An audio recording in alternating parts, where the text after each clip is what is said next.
Hi. Welcome to our Caregiver Wellness training. I'm Carol Meredith, Executive Director of the Arc Arapahoe Douglas, and we're so glad you found this video. This is our attempt to create something for you to be able to view if you were able to attend the training and sort of refresh the moments that happened at that training, or if you were not able to be here at the ARC when we did the training in person. We hope this is a helpful training for you and that you're able to get something out of it that's meaningful for you. We wanted you to know that I myself am a caregiver of a person with a disability. My son is 30 years old and he is on the autism spectrum. So we're not just a professional talking to you about this. We are not big professionals talking to you about this. We're just two parents sharing our experience and encouraging you to think about yourself and take care of yourself. Hi, I'm Janice De Baca, and I also am a parent. I have an adult son with a developmental disability, and have been a caregiver also for my godchild, who had a variety of physical and developmental issues. And I also cared for my sister for 3 months as she was going through the hospice process. So caregiving is a really big thing, and we also recognize, particularly for family members, that in many cases caregiving is not a sprint. It's not a short-term thing. It's really a long-term process, and that's why it's so important for us to take care of ourselves, for you to take care of yourselves as well. So as we get started, we know that caregiving is really rewarding. It's something that feels good at times, but it can also be really frustrating and difficult and tiring and stressful. And again, this is one of the reasons that we feel like it's important to take time and recognize that caregivers need to take care of themselves. Most of you will remember when you've been on an airplane and you're sitting in your seat and you're all buckled in, and the flight attendant says, if there's a change in the pressure in the cabin, you will see a mask that will drop down. And as she goes on, she or he will talk about the importance of putting your own mask on first. And again, this is what we know is true, but it's hard to practice. But we really have to put our own mask on first. We have to get our own oxygen, our own nourishment to our own bodies before we can help care for those that we love. So you can only care for others if you care for yourself. And we're going to talk a little bit about a variety of things today. So Carol, do you want to talk about stress? Yes, I'm going to talk about stress. So as you all know, there's two main sources of stress according to research. One is external and one is internal stress. So for me, I know that an external stress that I deal with on a daily basis is something I can't control it, right? It's the traffic. Traffic is a big stressor for me. It makes me crazy. I try to avoid it whenever I can, but it's an external stress that I really can't do that much about. So some of the things they list in the research are financial worries, job concerns, outside noise, complex health issues. Those are external sources of stress. Now, internal sources of stress are those internal kinds of mechanisms that stress us out that we could have control over. Or at least we need to recognize that they're inside us and not being imposed upon us by others. And some of those are perfectionism or depression. So as we go into the symptoms of stress, I have to tell a little story about depression. When Alex was about he was maybe 7 or 8 years old. He's a little kid, and we got a scholarship to go to Adams Camp, and it was a great experience for us. The whole family went up, and we were up in the mountains, and they took Alex away all day and did therapy with him, and they did some events with my husband and my older son and I, but it was really a chance to kind of relax. But during that time period, I was kind of really intense about doing a lot of research about autism and research about ADHD and OCD and, you know, because he had every diagnosis on the planet. So I happened to be reading this book on vacation about ADHD. And in that book, for some reason, there was a list of the 10 symptoms of depression. And I was just reading along up in this cabin in the mountains. It was a lovely little place. And I read those 10 symptoms of depression. And I looked at my husband and I said, look, look, look, this is what I have. I have depression. And he read them and he goes, yeah, I think you do have that. But I didn't know that. Until I read it, I didn't know it. So depression, anxiety, all of these symptoms of stress, many times are things that we don't know them because they're internal to us, and so we don't know them until we know them. But once we know them, we can sometimes do something about them. So depression, anxiety, loss, overeating. Yes. Oh. If only I could do something about that. The Fritos is my big problem. Yes, or Yeah. for me it's bread. Oh, I love Carbs. the bread. The carbs, it's bad. Yes. Yeah. But inability to sleep, we hear a lot about that, and it's important. It's important because it can cause things like hypertension, high blood pressure, weakened immune systems. And I have an example of the weakened immune system because That's right. When my son moved to Texas a couple of years ago with his church, boy, was I stressed. And a few months, about 6 months after he moved, I developed shingles.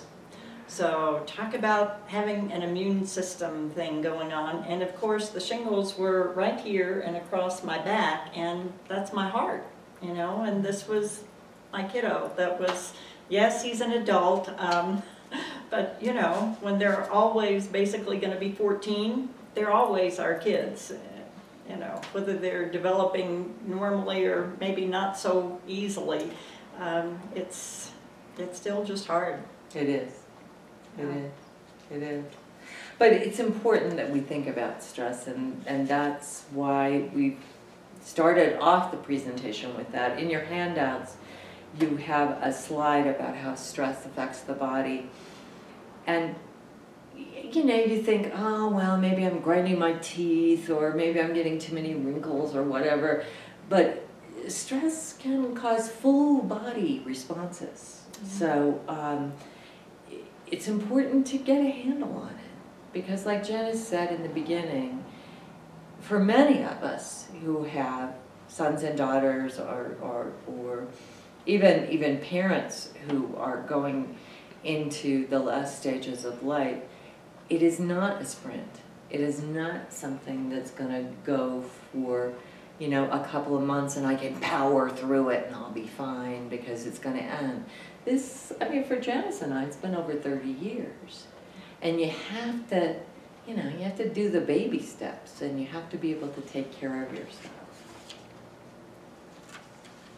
And there are emotions, of course, that can create the stress. The anxiety that we feel when we're trying to keep everything together, put everything in place, and you know, the fear that, oh my gosh, something's going to happen, and then there's got to be a backup plan, and then we have the guilt and the shame. You mix in a little bit of that. For me, my issue, you know, I was just kind of programmed with, oh, the guilt. It's my fault. Whatever happens, it's my fault. I didn't do it well enough. And guilt is something that people confuse, I think, with shame. And guilt has been defined as a feeling of responsibility or remorse for some offense, a crime, a wrong, or letting someone down, whether it's real or imagined. In many cases, we can take this on. Shame is that even higher level, I think, of the intensely painful feelings of believing that we are individually flawed. So it's not just what we've done, but it's that we are flawed and therefore unworthy of acceptance or belonging. So the shame is really the I am bad, and the guilt is I did something bad. But these types of emotions, they're hard to deal with, and unless we can really recognize them, then it's hard to try to get through that and figure out, okay, I know I've felt this before, how did I get through it, and what can I do differently? And so you kind of have to start with trying to recognize what's happening in your own body. Mm-hmm. And then there are some triggers that make us feel or contribute to that feeling of sadness or anger or frustration. I know for Michael, again, I get sad when I think about, gosh, he's an adult male and I really want him to have a relationship. I have real sadness about that because although he went through some really, really challenging times where it was difficult to be around him when he was younger, as an adult, he's this sweet, wonderful, easygoing guy. And I just think, gosh, he would be so good in a relationship. But it's sad because that's not happening. That hasn't really happened for him. So that is one of the things that, again, if we can just kind of recognize and let ourselves feel these things, then the feelings can move through us in an easier way rather than trying to stuff it or trying to hide it, trying to run away from it, because eventually it all catches up with us. So yeah, the anger for me and the frustration, I just constantly have to trick myself into not getting all keyed up about things that I have no control over. You know, if my son gets on a jag, as we call it, about, you know, something that I just cannot fix. It's almost like a scratch on a CD where his brain has to talk about this particular thing over and over and over and over and over and over and over again. And if I let myself, when I feel myself starting to get angry and frustrated about that, my stress levels go up, I become a less effective caregiver, I'm triggering him into places. So I try to trick myself into dealing with that. And the way I deal with it is it's just, you know, that's just the autism talking. It's not him. It's not something I did. It's not something that he chooses to do to make me get so angry and frustrated. It's just the autism talking. That's all it is. yeah. And sometimes that helps me cope. Sometimes it doesn't, but you know, it's best not to stay in anger and frustration if you can help it. Right. It's really important to recognize what we have control over Right. and what we don't Yes. have control over, because basically it comes back to thinking about our own body, our own stress, our own emotions, because we truly, there's so little that we have control over. We might have a little influence. I tell people this all the time, when it comes to children, you might be able to influence, but power and control, we need to give up that thought because it's just not there. Yeah. Yeah. So coping with these emotions, you know, the first thing is just recognizing that we all have them. You know, they're so normal, they're so typical that we all have these ups and downs. And then for me, what was really important was having someone to talk to. I need somebody to vent, you know, just to listen.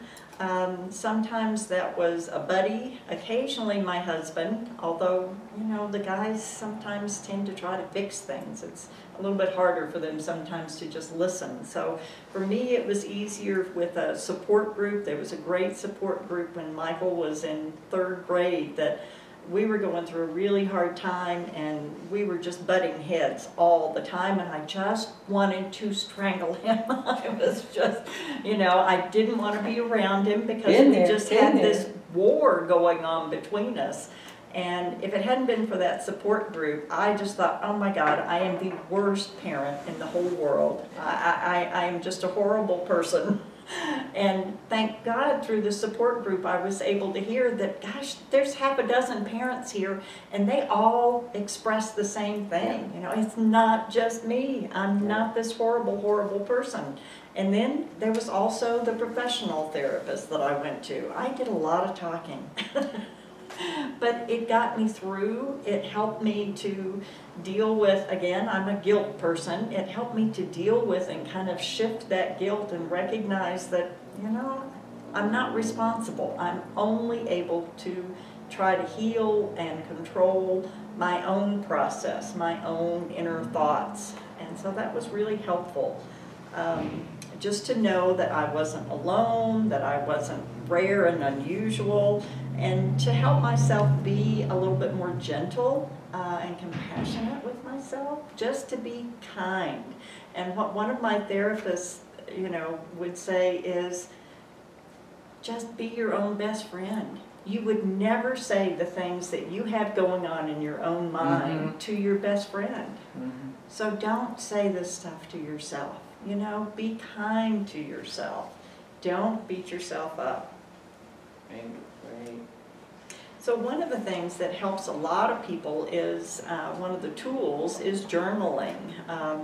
I have a really good friend that, oh my gosh, she was, you know, when I was growing up, we called it a diary. Now it's called journaling. Right, you know, this is back from the old days.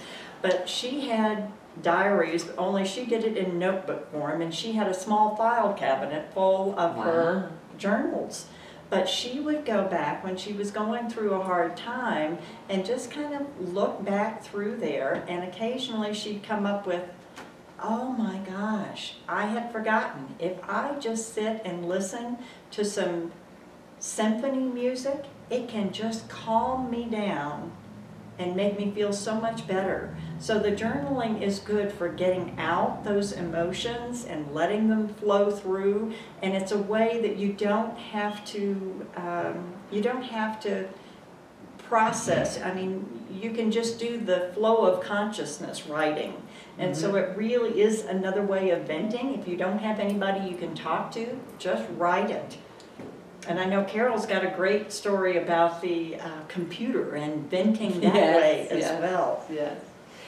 Well, I've been an advocate here at the Arc for about 15, 20 years, something like that, and interacted with many, many families who have kids with disabilities. And one of the things I found, especially in the last, 5, 6 years, has been email.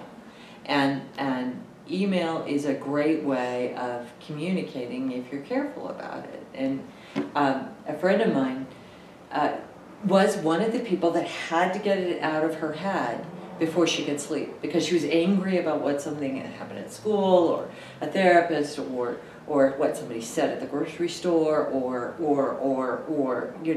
and we've all been there. We've all had those horrible insults or moments where we just felt really slighted, or that somebody really slighted our kid or didn't take care of things. And but my rule of thumb is, yes, get on that computer and write it all down. You can put it in an email. You can write to that person if you want.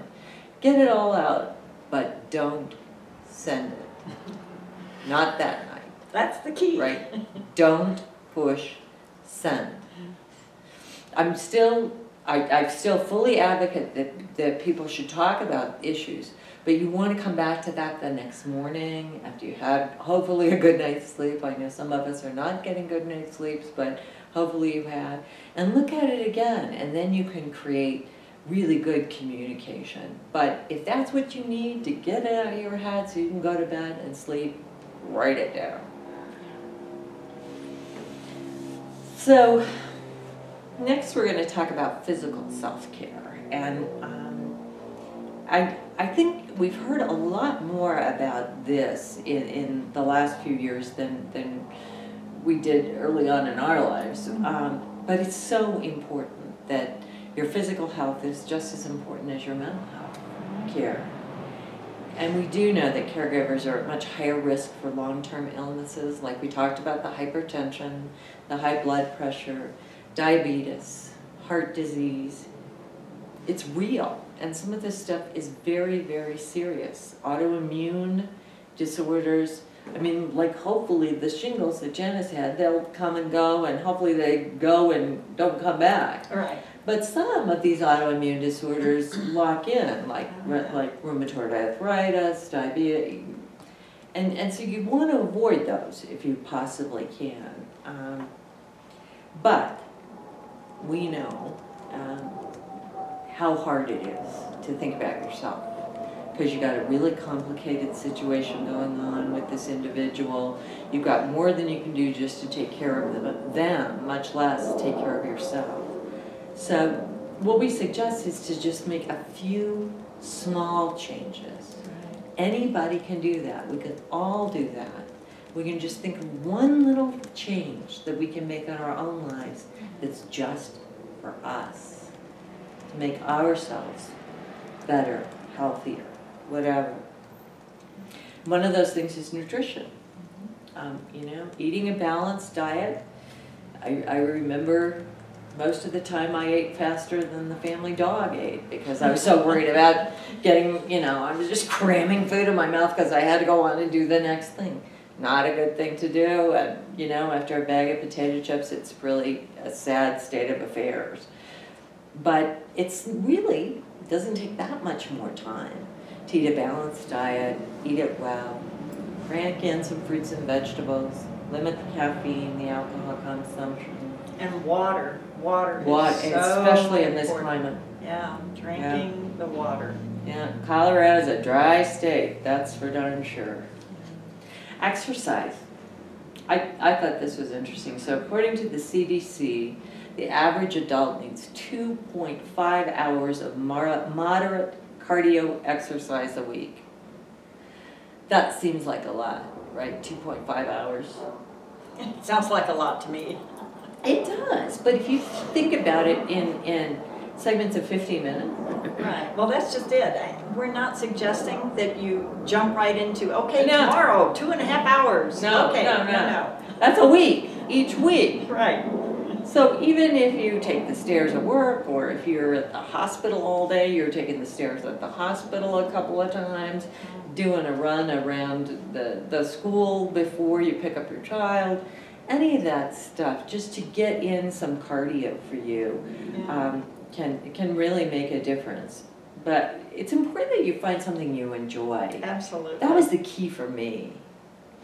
Once I found out that I really liked swim. I mean, I'd always liked swimming, but I found out that I really liked swimming, and then I thought, well, shoot, I like this. Why don't I try to make this better? So Right. I started out, like, I think with 5 laps, and then pretty soon I could do 10, and then pretty soon I could do 40. Right. I tried to go to 60, but that was too many. 40 sounds really 40, good. 40, oh my gosh. 40 is my limit. But whatever it is, running and playing, you know, a friend of mine does tennis, that's what she loves to do. Whatever it is, just find yours. Find yours. And I know what's helped treat me yourself so much, to it.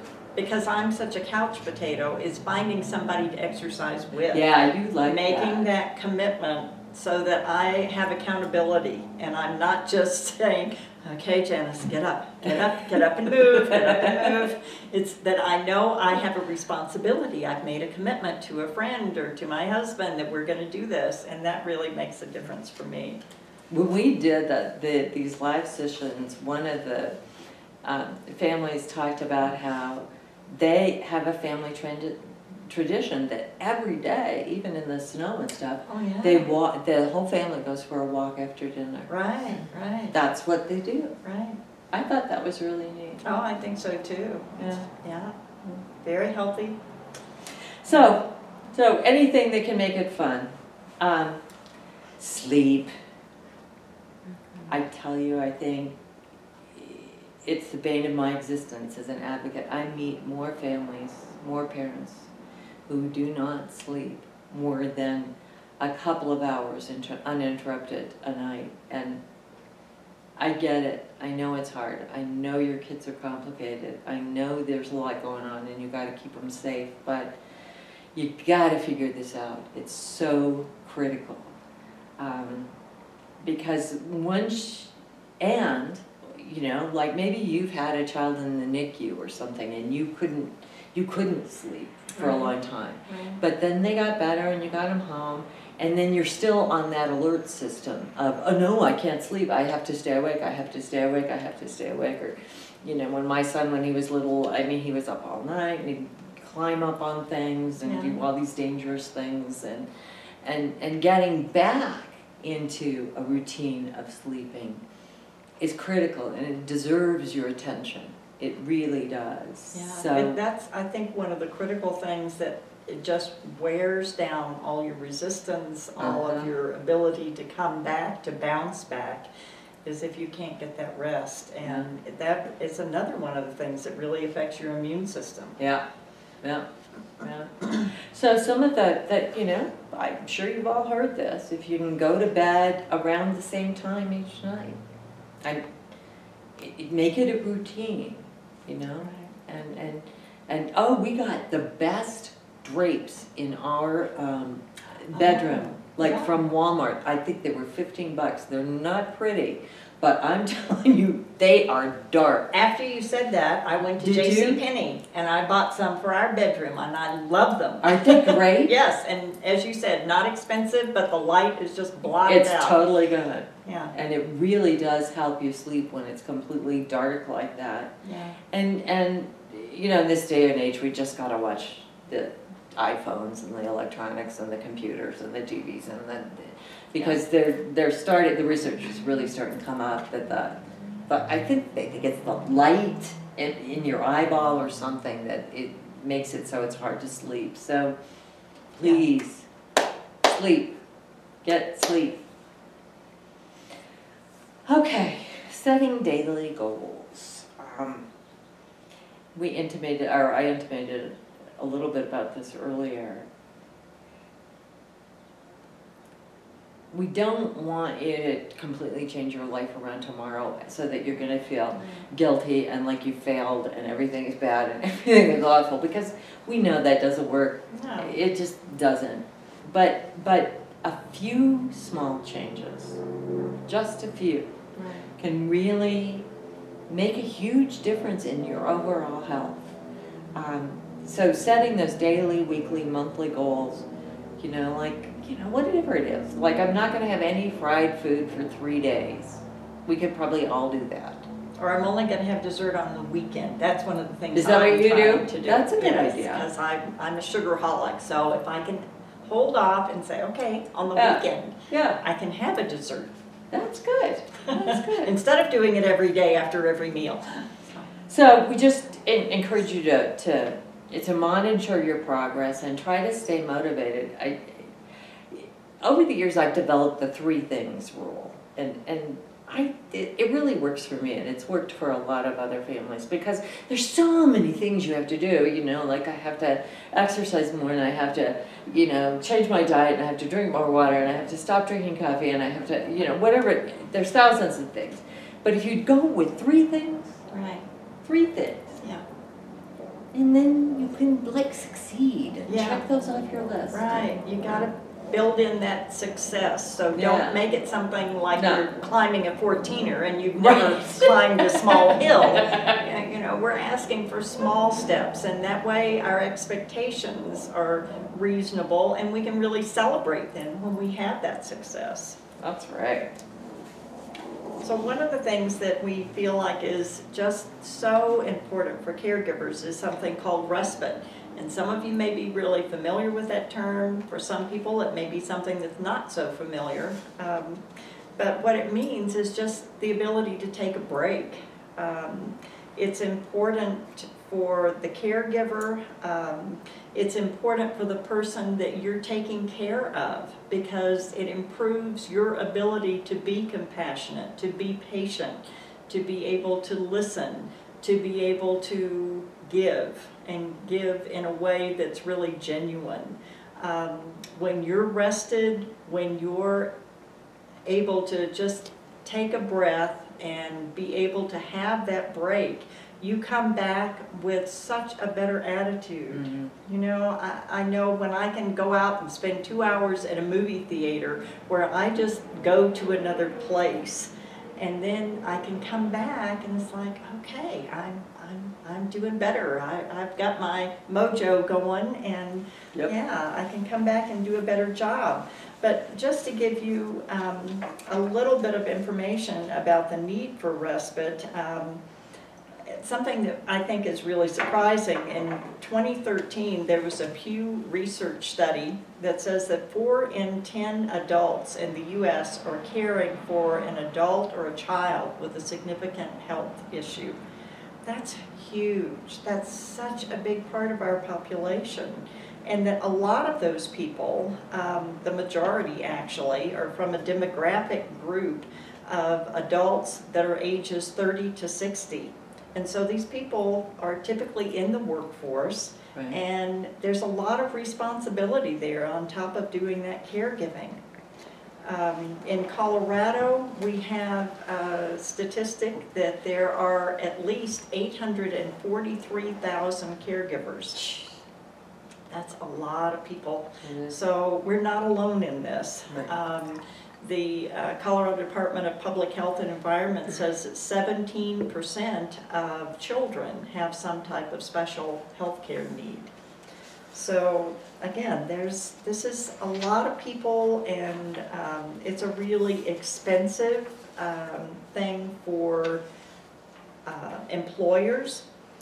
There's a RAND Corporation study that says that just for the caregiving of friends and relatives of the aging population, that the value of what caregivers contribute is $522 billion a year. Billion, 522 billion nationally. So, I mean, you know, when you think about that, you think, my gosh, we are saving the nation a ton of money. Just a ton, because of all the care that we're providing. So finding respite, that can be difficult, but one of the things that we encourage, of course, is to look at the people in your community, whether it's a faith community, friends, family, and then there are certain websites that have some good resources. I'm part of the Colorado Respite Coalition, and again, there is a link on the website for the ARC that will take you to this website, but basically it's the Colorado Respite Coalition.org, and on this website there is a place called the locator, the respite locator, and you can go to that locator and enter your city and your zip code and hopefully find a listing of perhaps some new resources that maybe you're not aware of that would be respite providers. And it's an ever-increasing dynamic website and locator, because we're always trying to add more resources there. And the resources that are there really cover from birth to death. So it would be, you know, in some cases, depending on the area that you're looking in, you might find more resources for seniors. In some cases, you might find some for a specific disability, or you might find some for children.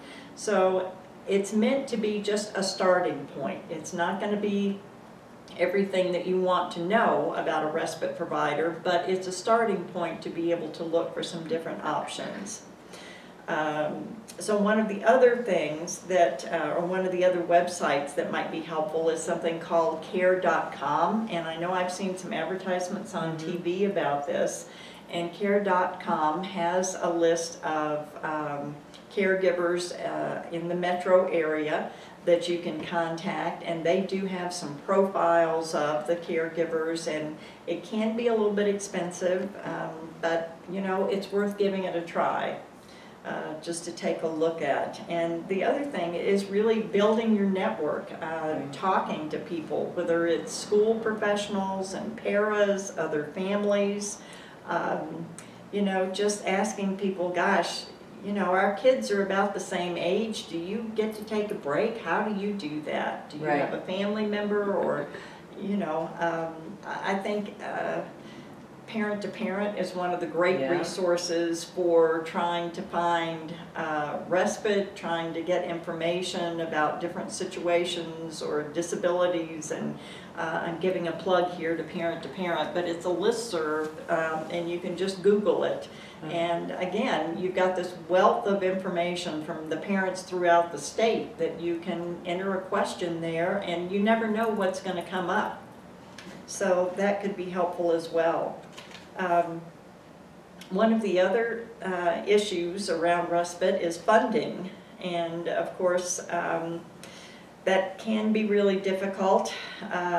There is funding through the family support from developmental disability systems and the community center boards, and in our area that community center board would be developmental pathways, but there are a variety of community center boards around the state, and they're actually the funding mechanism for the Medicaid waivers, such as the Children's Extensive Support, the Supported Living Services, the Elderly, Blind, and Disabled waiver, and the Children with Life-Limiting Illness waivers.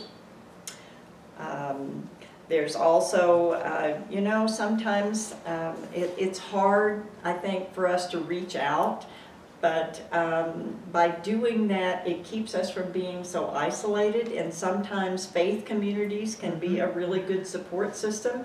If we just go to somebody and say, gosh, you know, it would be so nice if I just had 2 or 3 hours once a week.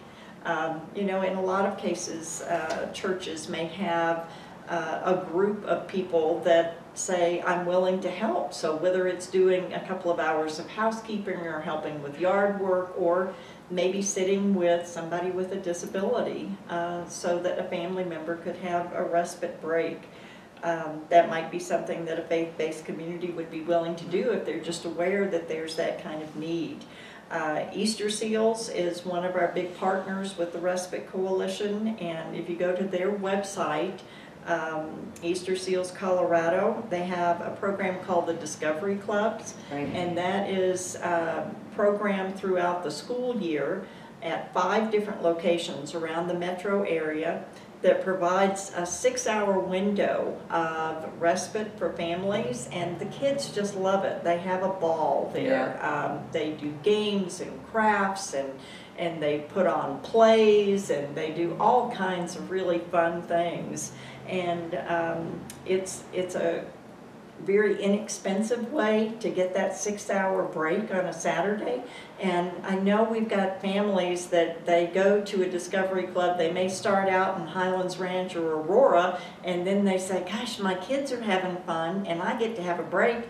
I'm going up to Adams County, and I'm going up to Boulder so that I can have this every weekend. And literally there are families who travel around the metro area so that they can use the Discovery Club.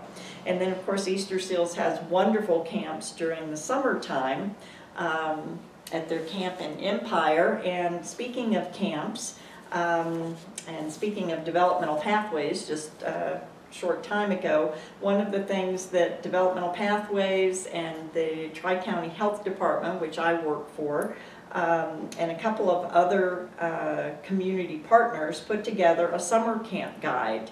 And this is a pretty inclusive summer camp guide for kids with special needs.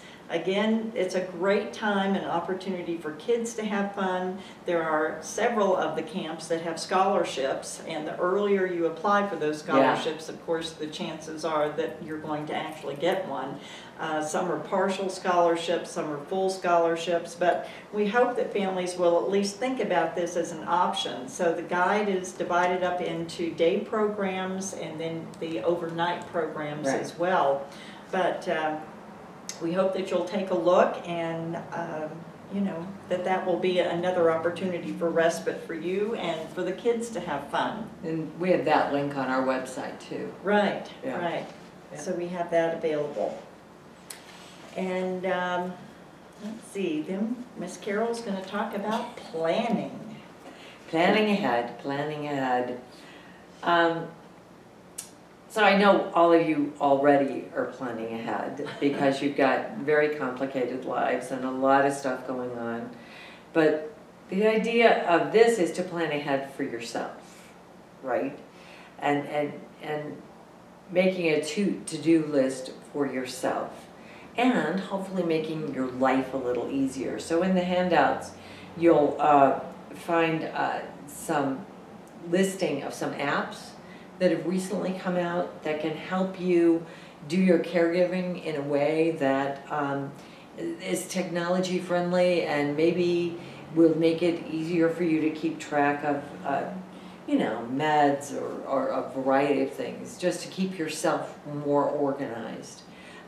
Because we're all doing more than anybody can possibly do. So using these tools to help us be more and more organized, we can get some of that stuff done and have that 15 minutes for ourselves, right? To do our own little break. And who knows, you might even find an app that says, okay, time to exercise. Right. Making a personal action plan, and we've given you a blank handout of a sheet I'll show you in a minute. But making a plan and sticking to it does lead to success.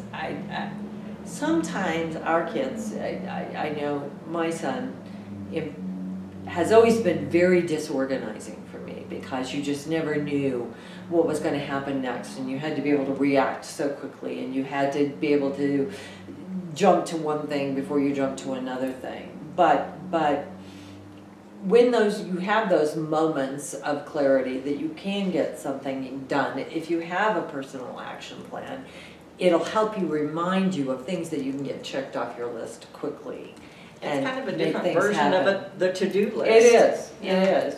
And this is an example of it, and you'll notice that every example on these examples are things for you. So this is walk for 30 minutes. This is you going for a walk for 30 minutes. Planning for 2 hours of respite. Schedule that once a month. Schedule it at the first of the month, and you're going to do it every other week. You know, meditate. Meditation before breakfast. That's sometimes sometimes the kids are sleeping in, sometimes they're not, but when they are, taking a few minutes for yourself to just put it together. Whatever it is for you. It's different for everybody. But there's a little sheet that we hope helps you if that's something you need. I love cheat sheets, tools, anything that can help me be more organized. So I'm all for it. So managing stress, one of the things that can be so stressful is when we get so tied up in that negative emotions and we feel like our brain is just on that little wheel going around and around and around. So if we can try to recognize when we're in that place, and one of the things that helps me a lot is just saying, okay, calm down, and take some deep breaths. So I do a lot of self-talk, and again, trying to let go of the things that I can't control, let go of the negative stuff that creeps in about the fear or, oh my God, this or that, but trying to put more conscious intention about thinking positive and just letting go of a situation to know that, okay, I've done the best that I can with it, and I have to know that I can't be in control of everything, and that even though my son, yes, there are some challenges there, but he has his own life path. And so he has to make some decisions, he has to find some coping tools of his own. And sometimes when things fall apart and he's able to just bounce back from it, that's the best gift that I can give him, because he's learning how to cope and how to deal with his own stress in life, and his own failures and his own successes. I mean, there were so many times when Michael would miss a bus, and it was like, well, where is he? He's not home. And of course, this was before cell phones, so we'd go racing over to the school, and Michael would be sitting there on a, you know, just sitting on the ground saying, well, I knew you'd come find me eventually. And you did. And we did, and we did. But I mean, those are the kinds of things that if we cannot get so stressed out and go into that mode of, oh my God, you know, try to do some breathing exercises. Carol's going to talk about some other ways of, you know, relieving stress as well. But trying to practice thinking positive and not to go into panic mode is really important. So ways to relax. Some people use exercise as relaxation, as you say, the swimming. And I know when I go out with my dogs and I, you know, can walk around the park and everything, I feel so much better afterwards. Again, it's the oxygen, it's the being outside in nature. I think that helps a lot. People meditate. Again, the deep breathing can be a very big part of that. That's really healthy. Calling a friend and venting or crying or or laughing. Or laughing. Yes. Yeah. I think that's one of the huge things too, is the laughter. You know, we have to learn to laugh at ourselves, to laugh at others, and I know that's one of the things that I've heard so many women say. You know, you have somebody ask, well, what attracted you to the husband? How did you stay married all these years? It's because he makes me laugh. Yes. You know, they're the comic relief in times when we're going, ah! And the guys are great at making us laugh. Listening to music, that can be really relaxing, depending on, you know, find what works for you, whether it's country and western or soothing music or symphony or whatever it might be. Practicing yoga. I know you've done some of that, Carol, and I'm trying to do a little bit of that. But again, finding that activity that's going to give you the stress reduction and get your mind off of things, whether it's reading, cooking, or some of the other things that we've talked about. One of the other things that I think is so powerful for me is having a massage. Oh my gosh, I love it. It's one of the best things, and I'm really lucky because I have a husband who also gives really good neck rubs, and you know, that's wonderful, and he's very generous with it. So that's really helpful, and if there's a way that you can you know, let your family or someone know that, gosh, I've got a birthday coming up and I don't really need another shirt, or I don't really need another pair of shoes, which I know is strange for some women to say, but maybe what would actually help would be, I'd love a gift certificate for a massage. And sometimes we just can't accept that people are not going to be able to read our minds, you know, but we need to kind of hint or just come out and say, gosh, my birthday's coming up and I'd love a gift certificate for a massage. So we need to speak up and ask for things that we know are going to be helpful. Okay. We're going to do some breathing exercises. And I'd like for you to do this with me. I can't see you, of course, because you're on video. But you can see me and I'll do it. That's right. That's right. It's really pretty easy. I have learned that I just started taking an actual yoga class, and Petra taught this particular technique. But all you really need to do is sit with your back fairly straight. You can do it standing. You can do it in the car if you want. Although you have to keep paying attention. Okay. And what I liked about what Petra talked to me about was the sound of the ocean. So you want to get your breathing to sound like the ocean. And so basically it's in for 5, then you hold it for a second, and it's out for 5. And it's all through your nose. Okay? Ready? I like to close my eyes. In. Hold it. And out.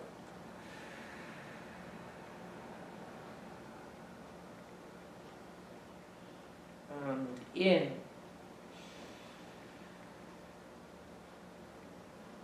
Hold it. And out.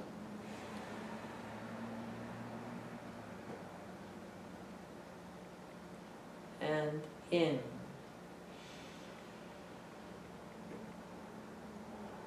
And out. The wave is going in and up. It crests and it goes down. One more. And in.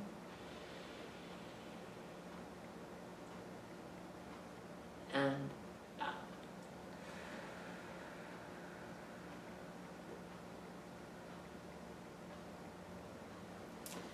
Oh, I feel so much better. Me too. Yeah, the out is just as important as the in. So some of us are really good at taking it in and not so good at getting it out. So 5 counts in, let the wave crest, and out 5. And try to get it all out at 5. Hold it for a second and think about the wave coming back up. That's a nice visualization. It is nice. Yeah. I like it. Helped me a lot. Okay. Then there's also progressive muscle relaxation. It's really about relaxing your entire body. So you can relax your entire body by slowly stretching the muscles throughout your body. And you want to stretch each muscle for about 20 seconds. Now, we practiced this a little with the families when we did this live, and we're not going to go through that with you today by video, but there's different ways you can do it, but stretching for 20 minutes, whatever it happens to be, you know, even if it's just your neck or whatever, 20 minutes, no, 20 counts.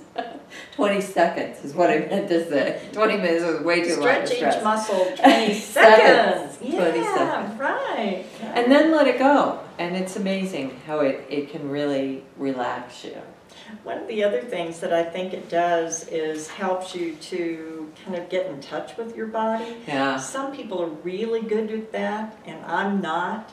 So when somebody first showed me that exercise and I was able to start at my head and just think about, okay, relaxing my scalp, relaxing my forehead, and just kind of going through Relaxing body my part. eyes. The eyes. That was Yeah. a big one for me. Yeah. Yeah. But trying to focus on each one of those body parts, and there's some guided meditations, there's some actually some tapes that will take you through that type of thing, and that will be available on the website as well. We'll have some examples of that.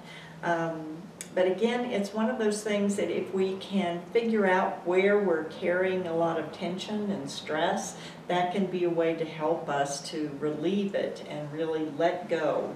At least for a few moments, just focus some energy there and let go. And again, we are not talking about hours and hours of this. We're talking about 15 minutes. Right. So I was listening to this thing on NPR the other day, and this woman who is an author, and she had 3 little kids, and she was at the tattered cover talking about the book that she wrote, and she wrote it in 15-minute increments. It took her a long time. I bet it. But she did it. Yeah. She did it. And she had, you know, all these little kids, she had no time, and, you know, we've all been there, we get that. Right. But to take 15 minutes a day just for yourself, that's fair. That's Right. fair. Right. And that's being nice to yourself. Right. And that's being good to yourself. Yoga is also a good thing to try and do, and we're not going to practice yoga with you today, or any of the meditation stuff, but we're going to try to provide you with some links to some places where you can get that.